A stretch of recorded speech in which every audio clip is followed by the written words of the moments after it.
पुस्तक का नाम जीवन की सर्वोपरि आवश्यकता आत्मज्ञान। लेखक वेदमूर्ति तपोनिष्ठ पंडित श्री राम शर्मा आचार्य जी। ऑडियो 1। भूमिका। ज्ञानेन तुल्यो निधिरस्ति नान्यतः। ज्ञान की तुलना में संसार में और दूसरी निधि अर्थात खजाना नहीं है।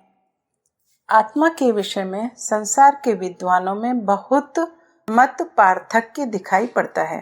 प्राचीन विचारों के अनुयायी मनुष्य शरीर में एक अविनाशी और स्थायी आत्मा का अस्तित्व मानते हैं और आधुनिक ज्ञान विज्ञान के समर्थक एवं तर्क शास्त्र के ज्ञाता मानव शरीर में किसी ऐसी वस्तु का होना स्वीकार नहीं करते जो देह के नष्ट हो जाने के बाद भी कायम रहती हो और इस जीवन काल में किए गए भले बुरे कामों का फल आगे चलकर भोगती हो। यह विज्ञानवाद कुछ वर्ष पहले बहुत जोर पकड़ गया था और आधुनिक शिक्षा प्राप्त व्यक्ति आत्मा और ईश्वर की सत्ता स्वीकार करने में अपनी हेठी समझने लगे थे, पर अब चक्र दूसरी तरफ घूमने लगा है और यूरोप अमेरिका के चोटी के वैज्ञानिक भी कहने लगे हैं कि संसार में भौतिक पदार्थों और शक्तियों के अतिरिक्त कोई चैतन्य सत्ता भी है जिसकी इच्छा और योजना से समस्त विश्व का निर्माण और संचालन होता है।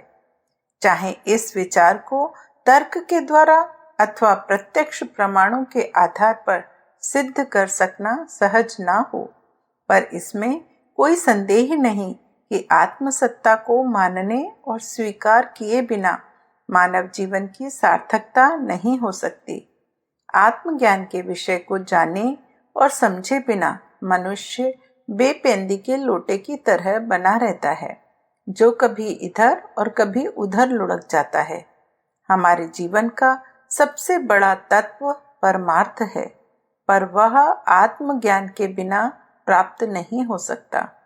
केवल भौतिकवाद का अनुयायी स्वार्थ की ओर ही प्रेरित होगा और निष्काम भाव से सेवा तथा परोपकार के धर्म का कभी पालन नहीं कर सकता।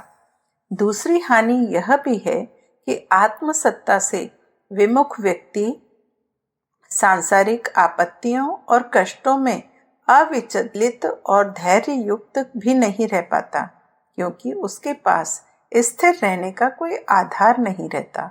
इसलिए सांसारिक और पारलौकिक दोनों दृष्टियों से आत्मा की सत्ता तथा आत्मज्ञान को जान लेना अपने और दूसरों के कल्याण के लिए अनिवार्य ही है। प्रकाशक।